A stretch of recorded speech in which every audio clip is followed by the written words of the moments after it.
Afternoon, everybody. It's the appointed time for our weekly finance meeting. So call the meeting to order, and we have minutes of August 5 in hand. I'll entertain a motion. I will move to approve those minutes. Second. It's moved and second. All in favor, indicate by saying aye. Aye. Motion carries.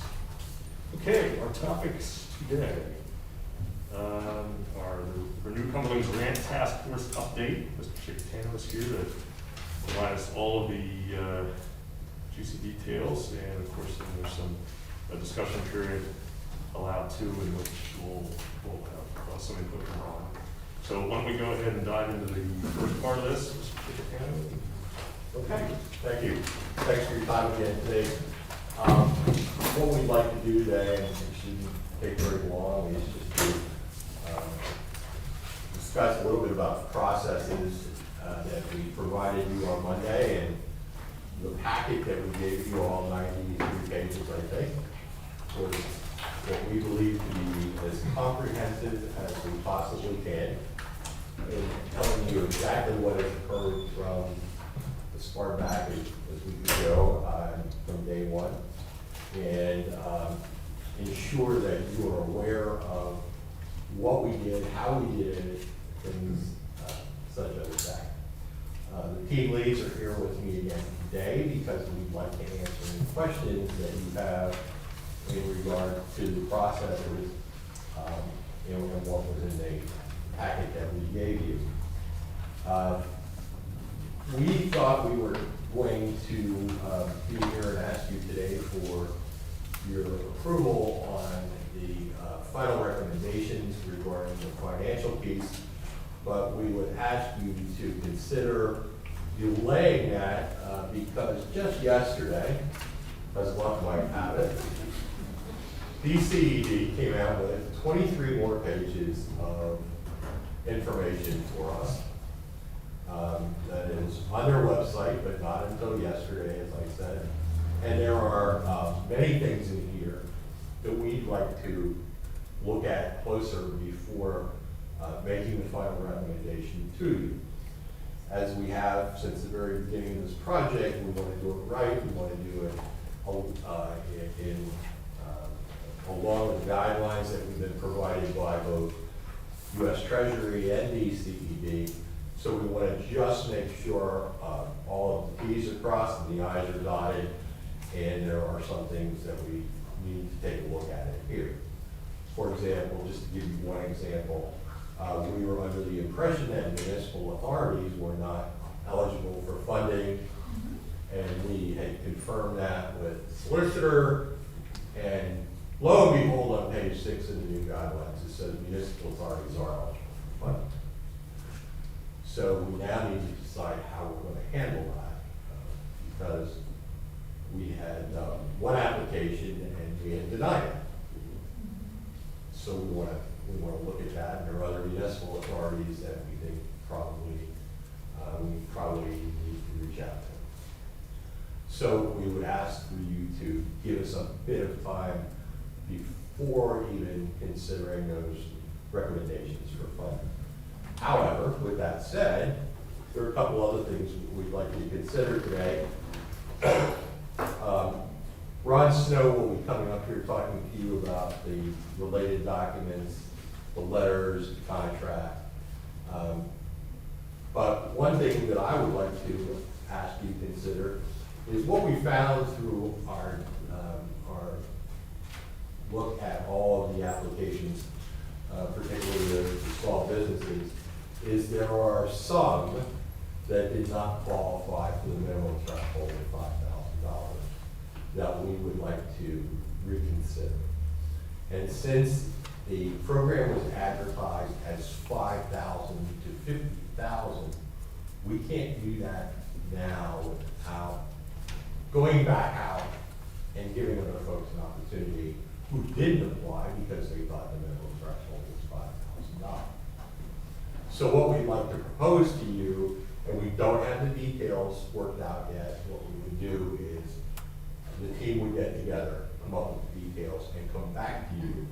But in concept, what we'd like you to ask, or what we ask you to consider, is what we're determined tier 2, and tier 2 would be for grants of less than $5,000. We already have about 40 applications of folks who would qualify for tier 2 under $5,000. We would take those applications, we would notify the applicants that they were not approved for phase 1, and we would tell them that we're rolling their applications into this tier 2. We would also advertise this for a week, open the portal back up, and let others apply for it. We have some funding that we had set aside. As you see in the packet that you have, we would use that funding to accomplish this tier 2. There's been some discussion about using it for some specific purposes, encouraging people to apply. But again, those are the details we still have to flesh out, and certainly we would do that, come back to you with a recommendation and get final approval before we would pull the trigger on that. So really, today, that's what I wanted to talk about. It's unfortunate that these DCED FAQs weren't released until yesterday, but I'm glad they were released yesterday, not tomorrow. Yeah. And any questions for me or any of the team leaders? I guess because this has been a moving target, the guidance, do we have any assurance that, is this a final guidance, or is this just gonna keep evolving? Because at some point we have to pull the trigger. Right. Unfortunately, there is no indication that this is the final guidance. Some of us were on a conference call with DCED a week or so ago, and there was no indication that this would be final guidance. I mean, I think we recognize this is a double-edged sword. We've actually been pretty active board in communicating to the state about where the guidance has fallen short, and we've actually had the ability to shape some of the changes in the guidance.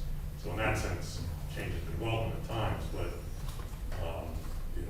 it's starting to cut the other way as well, and there comes a point at which you really just have to, I would hope that this is nothing aimed at you, but I would hope at some point they realize that policy's got to be set in concrete. Well, what's kind of concerning is, and I probably could find it pretty quickly if I look. I read this a couple times this morning. There's something here. Somebody asked a question, and the answer basically said that, well, we don't know if Treasury's going to give us some more information, and if it changes the answer, then we'll let you know. I think that's the other challenge too. The Department of Treasury is offering their guidance too. See, if the Fed's given their guidance, the state given their guidance. Yeah. The Feds had given us 3 sets of guidance from April, June, and July. So the question is, will they offer more guidance? Then is their guidance going to be consistent with the state? I guess the question is how much of it is guidance and how much of it is, directive?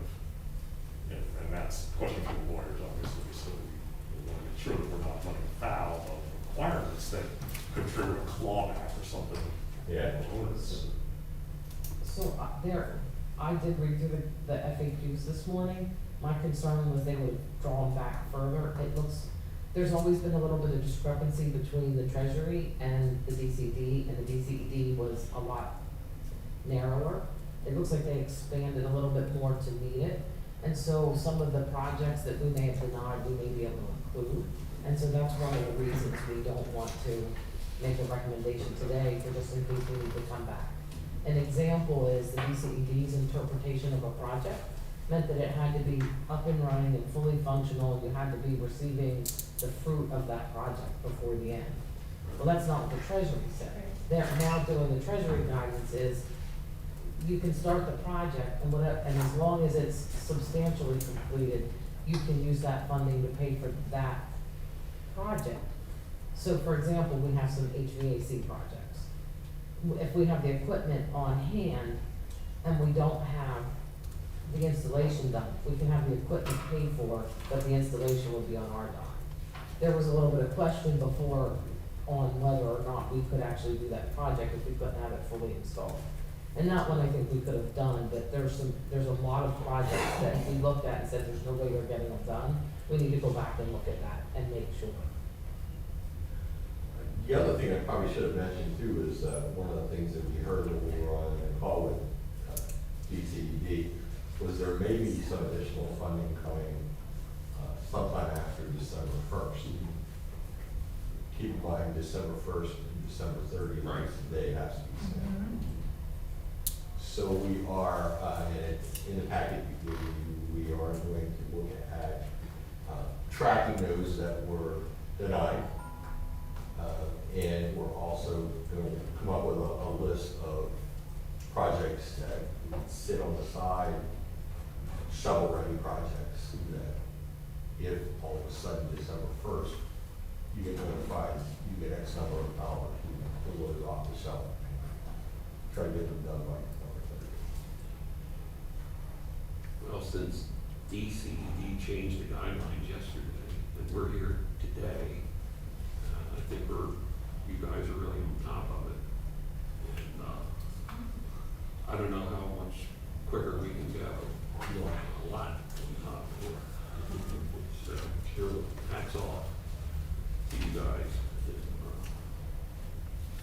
Yeah, I go that. We're very well positioned to be able to roll with some of these functions as a result of the fine work that we've done. So, I do have one question, maybe I can, well, I have myself here, so tell me so.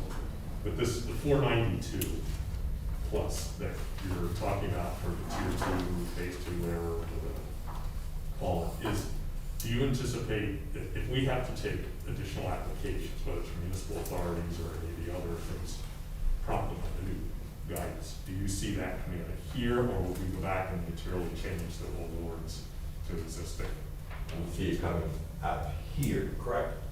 Yeah. Okay. Verify. By here you mean the tier 2 number? The 492. Okay, thank you. 678. And there's probably gonna be some, a little bit more going in there as well. That's all. Thank you. So, Gary, I have a question as you talk about possibly having to rework some of this. Certainly there are entities on these lists that applied and didn't receive anything. Will they be going back will they go into the 492 pot, or will they go into the pot that we think might come on December 1? It depends on why they're not getting anything. Okay. If their request was for an ineligible expense, then neither pot. Okay. Thank you, that's all. I have a question, but I just thought of another thing, and maybe, again, we're not prepared to answer this yet or not, but, we received a letter yesterday, I mentioned all the counties are receiving it, from, the Senate Appropriations Committee demanding an accounting of where we assign all of our money, and they want that by August 28th. And they're claiming that they need that information to make decisions with some remaining CARES money that has to be allocated. I don't know if you guys are familiar with that at all, but certainly, you know, if our numbers are gonna be changing, which is what the guidance seems to be saying, then it would be difficult, I imagine, to meet an August 28th deadline for any finalized information on how we're using our money. Heard anything at all about that? Yeah, okay. We'll talk to the lawyers about it. Okay. Yeah, I don't mean to laugh, I just so appreciate the care and the concern that everyone put into this, and the fact that this was moved so quickly, because I remember sitting here at a meeting saying, all of these groups need their money now. There are so many things that people need to be able to do, and so many things, people have plans, and they need to be able to recover, and our nonprofits need to be able to do things. So I so appreciate every ounce of work that has gone into this. And this sudden change in guidance it strikes me as being a bit of a disservice to everyone. I mean, people really and truly are financially on hold, and in some cases in terrible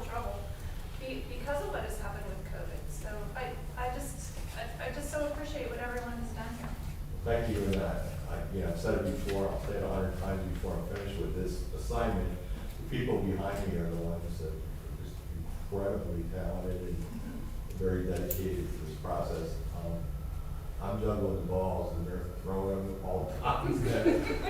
We've had a lot of fun, but there's great people working here who are really doing a super job making sure that we do what we need to do to make this what I'll call the premier project in Cumberland. And, you know, we are receiving phone calls from other counties asking, like, hey, how do you guys do this? And we heard about this. I got another one this morning from another county. So we're trying. It's doing pretty good.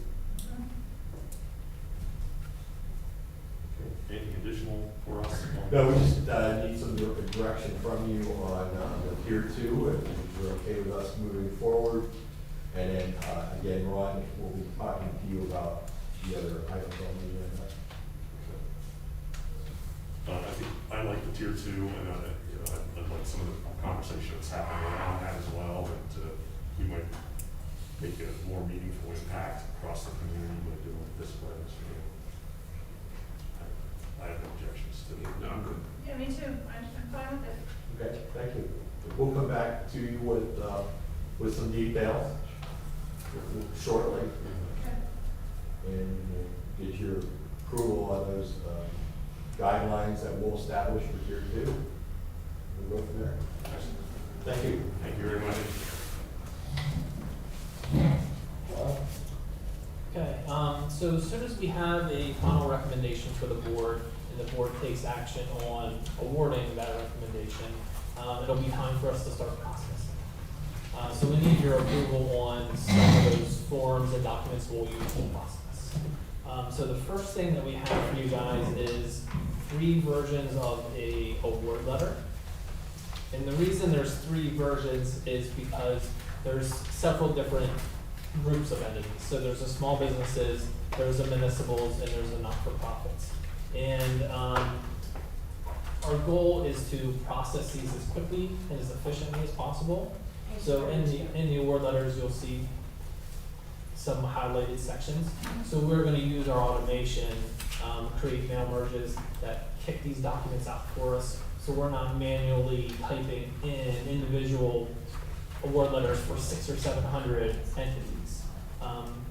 So the first one is the small business one, award letter. We're going to issue the award letter. It's going to tell them who the business is, their address, how much they've been awarded, and then some instructions on them for them to submit their contract back to us, a completed W-9.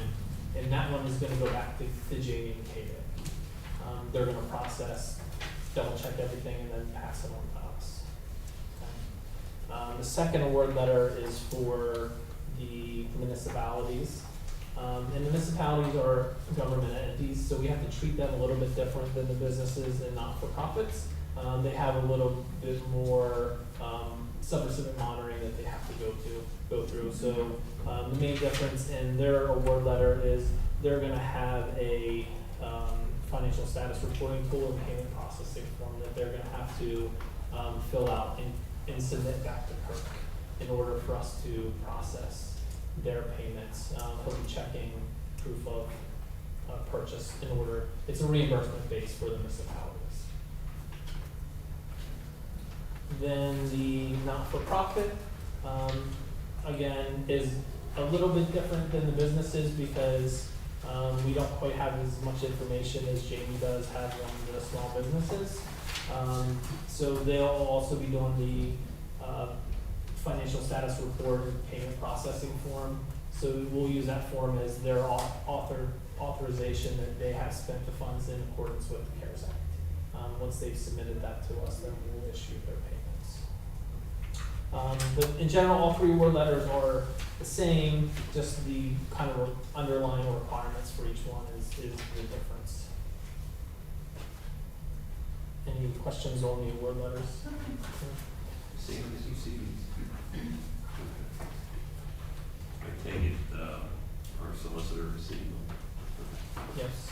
So CARES, the task force has reviewed them and Keith has reviewed them. Okay. Then we have the denial letter. So any entity that will not be receiving a grant will be issued a design letter. Any questions on the design letter? So then the next piece will be any entity receiving a grant will have to enter into a subrecipient agreement. The agreement was drafted by the solicitor, and it's been reviewed by the task force and our compliance group. And the DCD contract that we entered into as the county is embedded within this agreement. So all our requirements with the DCD contract are passed on to our subrecipients.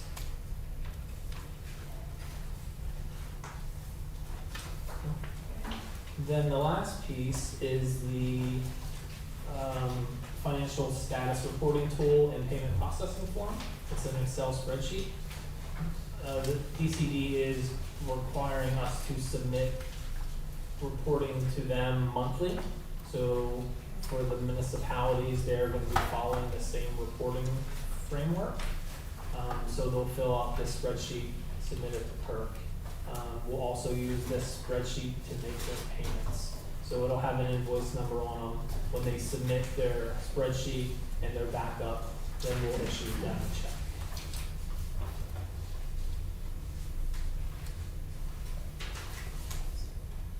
Oh yeah, also the non-for-profits will use this form. They'll submit similar to the municipalities, attesting to their expenses were in compliance with the CARES Act. And then we'll also use this as the payment processing form for them. All the spreadsheets we get back, we'll compile, and then we'll use it to create a master and submit our report back to Honestly, you guys are far from done once this phase is out. You have significant amount of responsibility going forward. And we are asking for action today so that we can start setting up all the automation. So when we do make the decision, it's a faster process to get everything and out the door. So as I've been sitting here, I've been thinking about the things that you've said, Gary. So with these new DCED guidelines, are we anticipating that what you've delivered to us today in terms of recommended grant amounts will change? Possibly, Will anyone be lowered? possibly. Okay, all right. And the reason that I'm asking is because I do know that there are entities on the list that really and truly are using that money to help with childcare as school opens. And I know that school is opening right around the corner, and I wonder how many of them are just kind of in limbo, not able to move ahead with their plans. So I just wondered if there was a way that we could move some, those kinds of things forward. But if there is no way, there is no way. That's okay. I wouldn't want to risk that at this point, Okay. until we really look at those FAQs. We'll turn it around quickly. I know. I know you will. We'll try. I know. And hopefully we don't get any additional things thrown at us in the next day or two. Yeah.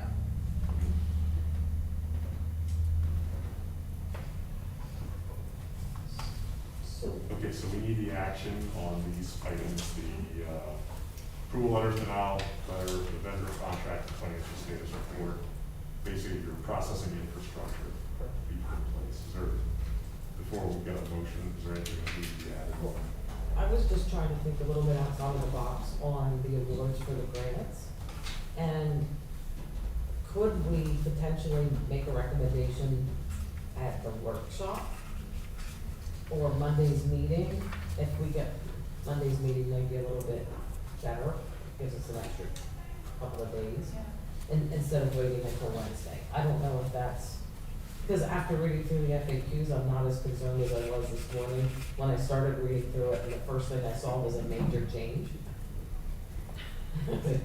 But that major change actually shifts not by making somebody ineligible, but potentially making a project eligible that we may have to discount.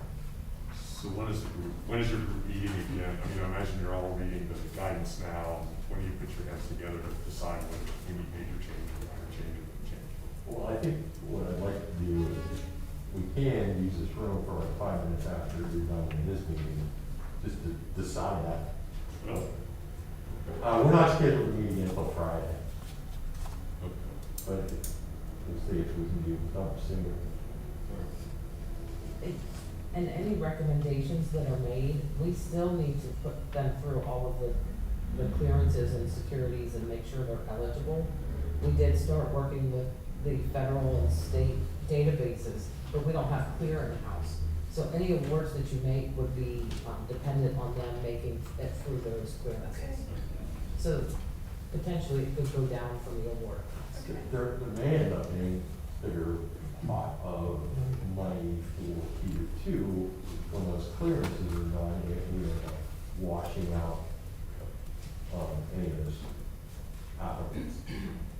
So the new timeline would be, you're suggesting that we should be able to take action on Monday. I would, You think, is that? I'm hopeful. Okay, well, we'll leave it up to you guys to have your meeting and decide. I was just wondering what we're aiming for. Is there, you know, since you mentioned you think you can reach a consensus right after this meeting, Consensus is when we're gonna meet. when we meet. Yeah. Okay, all right. Okay. Yeah.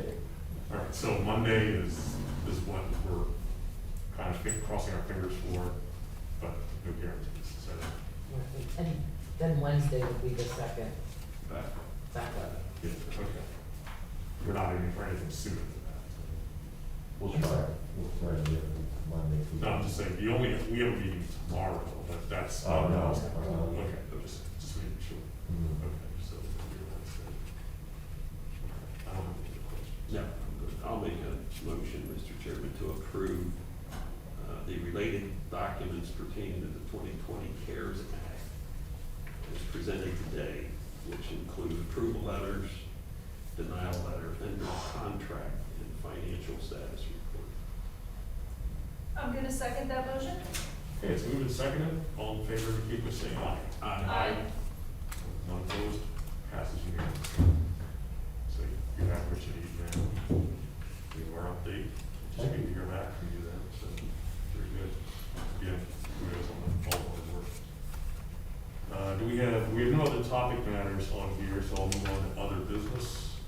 Anybody have anything for the group we need to discuss? Okay, at that point, we'll go to item 5, which is public comment. Do we have anyone online or anything for public comment? There's no members here that want to speak. So if that's the case, I'll entertain a motion to adjourn today. So moved. We are adjourned. Thank you.